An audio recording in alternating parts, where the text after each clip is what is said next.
আমার প্রিয় সাংবাদিক ভাইয়েরা এবং যারা এই গণশক্তির মাধ্যমে যারা এখানে উপস্থিত হয়েছেন তাদের সকলকে আমার অন্তরের অন্তঃস্থল থেকে অনেক অনেক শুভেচ্ছা জানাচ্ছি। মানুষ সবসময় ন্যায়ের পক্ষে থাকবে, মানুষ সবসময় মানবতার পক্ষে কাজ করবে, এটাই স্বাভাবিক।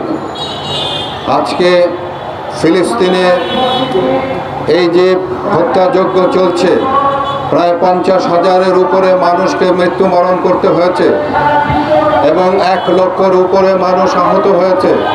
সেই তার প্রতিবাদ হিসাবে আজকে আমরা এখানে একত্রিত হয়েছে।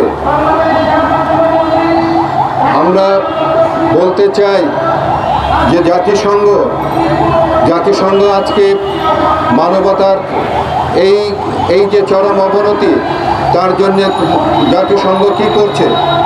জাতিসংঘের যা করার দরকার ছিল সেটি কিন্তু তারা করতে পারছে না, বরঞ্চ জাতিসংঘেরও যে লোকগুলো আছে তারাও কিন্তু ইসরায়েলের বোমার আঘাতে মৃত্যুবরণ করছে। কাজেই এই মানবতার এই বিপর্যয় থেকে রক্ষা করার জন্য আমাদের সকলকে একতাবদ্ধ হয়ে আমাদেরকে এর প্রতিবাদ করতে হবে। কারণ প্রতিবাদ যদি আমরা না করি তাহলে আমাদের যে মানবিক মূল্যবোধ যেটি আছে সেটি আসলে আমাদের প্রকাশ পাবে না। আমি বলতে চাই যে এই প্রতিবাদ আমাদের সকলের মধ্যে জাগ্রত হোক, সকলের মধ্যেই সঞ্চারিত হোক। আমরা সকলে মিলে একতাবদ্ধ হয়ে আমরা এর প্রতিবাদ করি। আমরা যদি প্রতিবাদ না করি তাহলে এই মানবতার এই দুঃসময় কাটানো সম্ভব হবে না। আমি আরও বলতে চাই ইসরায়েলি পণ্যকে বয়কট করার জন্যে আমরা ইসরায়েলের সমস্ত পণ্যকে বয়কট করব। আমরা ইসরায়েলকে এক ঘরে করে দেব। আমরা ইসরায়েলের কোনো পণ্য আমরা ব্যবহার করব না। আমরা ইসরায়েলের এই চরম অবমাননার নিন্দা জ্ঞাপন করছি। আমরা ইসরায়েলের সমস্ত কর্মকাণ্ডের নিন্দা করছি। আমরা মানুষের কল্যাণের জন্য কাজ করার জন্য আমরা একত্রিত হয়েছি।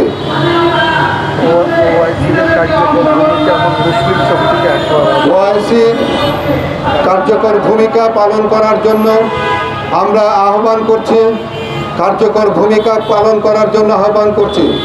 ওআইসি কি করছে আসলে? ওআইসির তারা যদি এই ফিলিস্তিনের পিছনে দাঁড়িয়ে যদি তাদের কার্যকরী ব্যবস্থা গ্রহণ করত তাহলে আমার মনে হয় যে এতগুলো মানুষ আজকে মৃত্যুবরণ করতো না। তো কাজেই ওআইসির কার্যক্রমকে সুদৃঢ় করার জন্য, তাদের ব্যবস্থা গ্রহণ করার জন্য আমি আহ্বান জানাচ্ছি।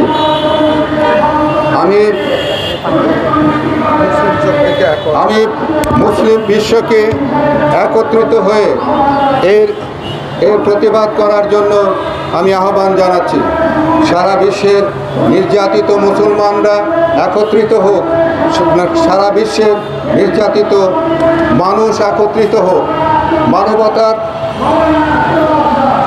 জয় হোক। আমি আর বেশি কিছু বলতে চাই না। আমি আজকে আপনাদের মাঝ থেকে এই বলেই আমি বিদায় নিচ্ছি।